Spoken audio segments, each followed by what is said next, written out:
Yo, pagi, balik lagi sama gue OZ. Oh iya, sekalian mau kasih tahu teman-teman, IG gue ganti dari dua gue OZ jadi OZ_INA. INA tuh apa? Indonesia. Nah, itu lu Google aja lah kenapa Indonesia disebut INA. Nah, hari ini gue mau review GRS Tetra Drive nih, Fortuner nih. Nah, kan gue lihat di YouTube banyak sih bahas ini mobil, cuman nggak ada yang di jalanan asli yang dipakai sehari-hari. Gue mau bahas dari sudut pandang yang kita gunakan sebagai user. Bener nggak sih sesuai dengan yang review-review itu, apa sih yang dirasakan? Nah, karena belum ada, kita bahas deh satu-satu.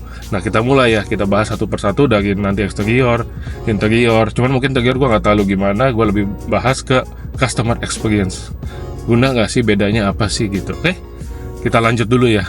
Nah, ini cockpitnya nih, si Fortuner GRS Tetra Drive yang terbaru, yang legender kalau di luar disebutnya.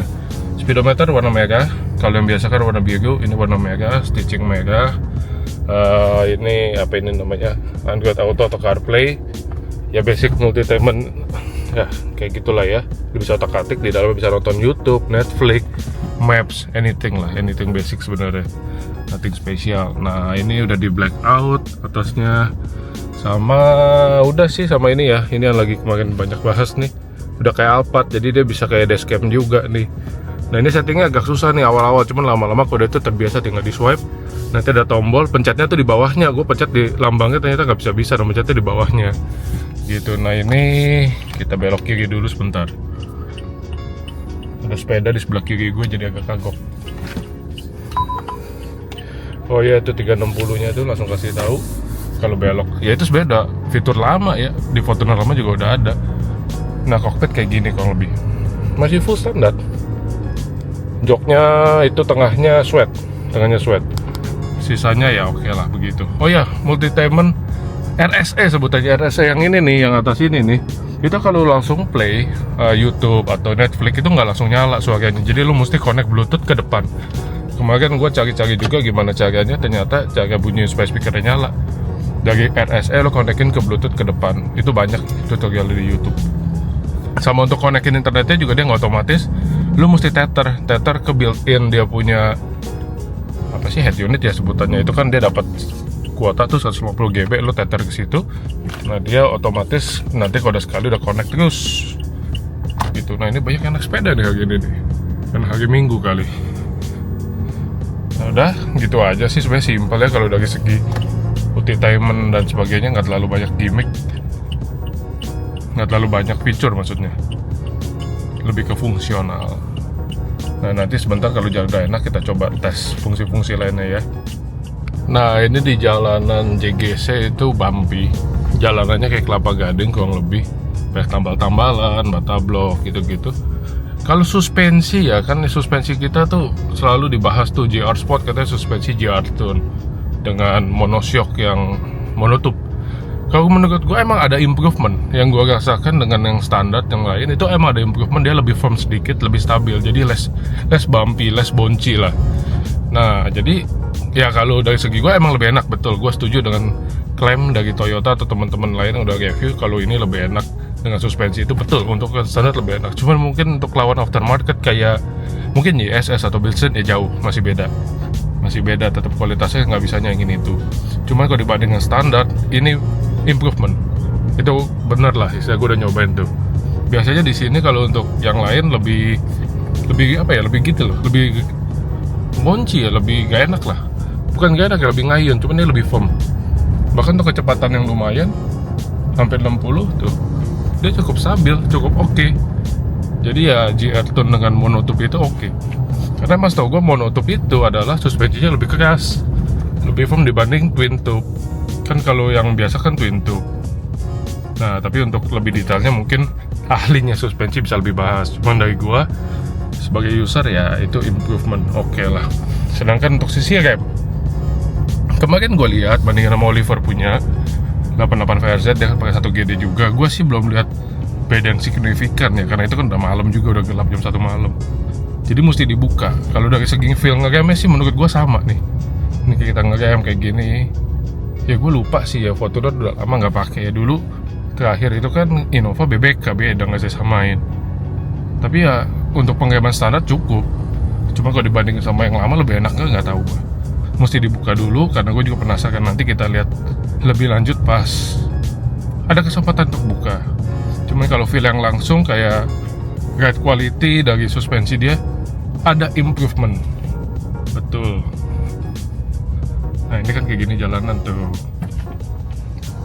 Oke lah, maksudnya ya memang mungkin terkesan overclaim ya, kan dibangga-banggakan banget, cuman emang ada improvement gitu. Nah ini vibes-nya lagi, view-nya duduk di Fortuner emang commanding ya, tinggi sekali. Udah lama nggak bawa mobil setinggi ini, jadi kasih tinggi tuh kayak gini. Oh iya, ke depan kabin ke depan kabin yang gue rasain emang lebih kedap.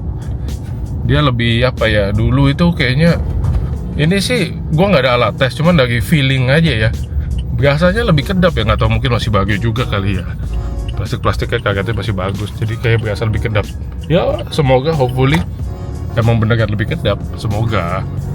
Nggak ada yang tahu kan kalau nggak dites gitu. Oke, kita lanjut lagi. Habis ini gue tes performance. Sekarang gue mau coba 4H itu bisa flyby atau sambil jalan, kecepatan maksimum 60 katanya. Nah kita tinggal putar aja nih, tuas di situ tuh, putar, set, kedip-kedip. Nah dia engage sudah. Tadi kecepatan di 30, cuman maksimum 40. Nah begitu engage, feel yang dirasakan selain indikator itu adalah setirnya jadi lebih berat, lebih firm, lebih gigit kali ya. Nah kemarin gue udah coba itu di jalanan hujan gede, iseng-iseng gue nyalain, emang lebih firm. Cuman ya itu kan peruntukannya sebenarnya bukan buat itu aja, lebih buat off-road. Cuman overall oke lah buat iseng-iseng. Nah kecepatan maksimum 4H yang gue baca-baca itu antara 80 sampai 120. Ya lu main aman di 120 aja maksimum. Atau kalau gue sih pilih 80 lah ya, kan emang bukan peruntukan buat kebut-kebutan kalau 4H. Nah mungkin di sini juga gue bisa ambil kesimpulan, nggak tahu ya salah nggak ya. Kenapa drag race? Kenapa orang heavy tune ambil VNT 4x4? Karena dia kan AWD all time. Jadi muter terus tuh 44 yang nggak ada 2H. Jadi tidak ada kecepatan maksimum menggunakan 4H-nya dia karena dia all time. Nah sedangkan kalau ini ada kecepatan maksimum, jadi bisa istilahnya mungkin lebih bisa digeber kali ya, lebih tahan kali ya VNT ya. Nah makanya kenapa itu jagoan-jagoan drag race yang pakai 4x4 kata-kata VNT selain mesinnya lebih kuat atau lebih bisa dituning maksimum gitu. Nah ini gue di tol lagi 80 pakai 4H kan, kita katanya 80. Coba 90. Masih bisa sih, nggak ada ini, nggak ada perlawanan, masih oke aja gitu loh. Cuman ya kita ikutin aja main amannya lah gitu. Nah untuk balikin ke 2H lagi atau 2WD itu bisa anytime, kapan aja. Kalau gue mau turunin kecepatan dulu sampai 60 baru gue pindahin. Masih sayang aja, masih baru, mungkin kalau udah lama mah bodo amat. Nah dia bisa di engage langsung ke 2 apa tuh namanya, 2H atau 2WD. Simple banget, tinggal putar, set, udah indikator mati, udah deh. Setirnya jadi lebih enteng, dan ya balik ke mode berkendara normalnya. Kalau 4L sorry, kalau 4L itu berarti lu mesti sambil stop. Jadi nggak boleh mobil ambil jalan, khusus untuk 4L dan locker mobil harus totally stop. Beda dengan 4H tadi. Nah kita bahas performance.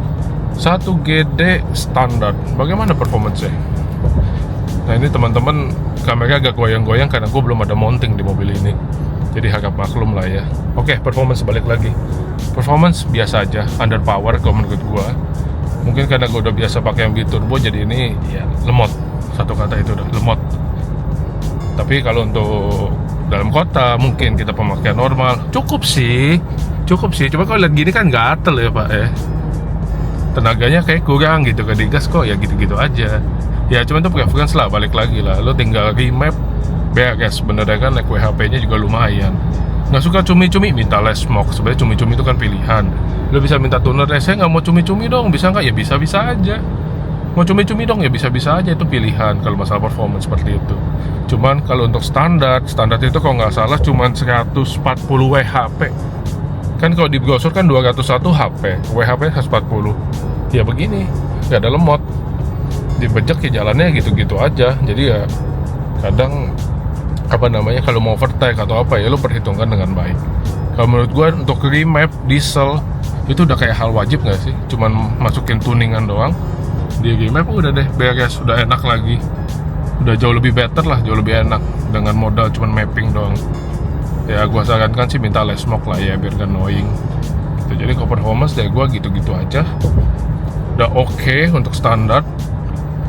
4H sangat membantu ketika hujan deras dan licin, tapi peruntukannya sebenarnya buat off-road ya. Jadi pasti ada pro kontra tuh, gue bilang gitu. Ada yang 4H kan buat off-road ya, memang 4x4 buat off-road.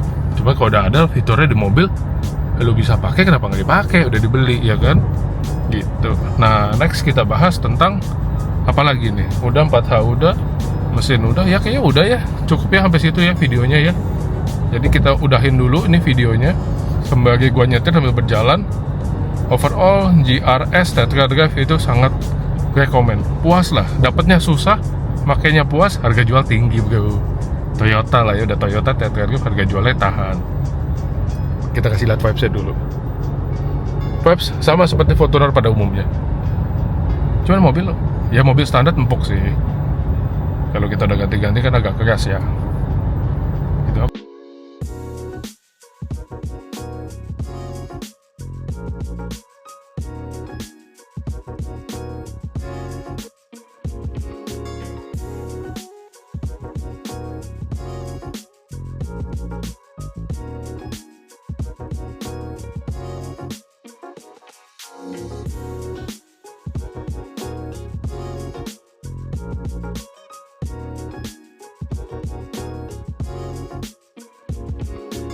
Nah ini bodi depan nih, kita bahas bodi depan ya tipis-tipis.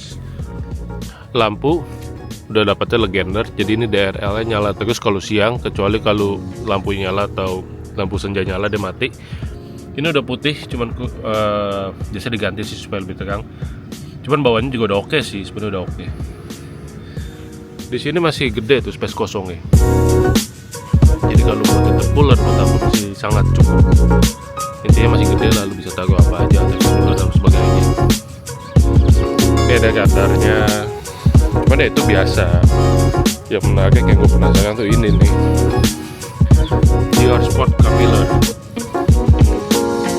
Nah nanti kita buka deh, coba dibuka ya, dilihat bedanya apa ya yang biasa ya. Soalnya kalau penampakan fisiknya gini sih sekilas hampir sama. Ini sih monotup lebih kelihatan dari belakang, tuh posisi di belakang. Coba ya, monotupnya kelihatan nggak nih? Tuh suspensinya tuh monotup. Nah itu monotup yang GR Tune bikinan KYB. Itu bikin beda guide quality-nya tuh si monotup. Memang monotup itu kan lebih firm, lebih apa ya, lebih kaku lah. Tapi itu yang bikin enak sebenarnya. Jadi mobilnya nggak limbung. Gitu. Overall udah sih masih standar aja. Tampak belakangnya wingnya beda sama yang biasa ya. Body kitnya sama, kalau yang ini ada lambang GR-nya nih. Oke teman-teman, sampai sini dulu videonya. Semoga cukup membantu. Semoga untuk yang penasaran bisa tahu bagaimana tadi driving impression semuanya dari user langsung. Kita closing dulu. Thank you teman-teman udah nonton. Tolong dibantu subscribe, like, share, dan komen. Follow juga IG Baga Ojat, _ina. See you next vlog.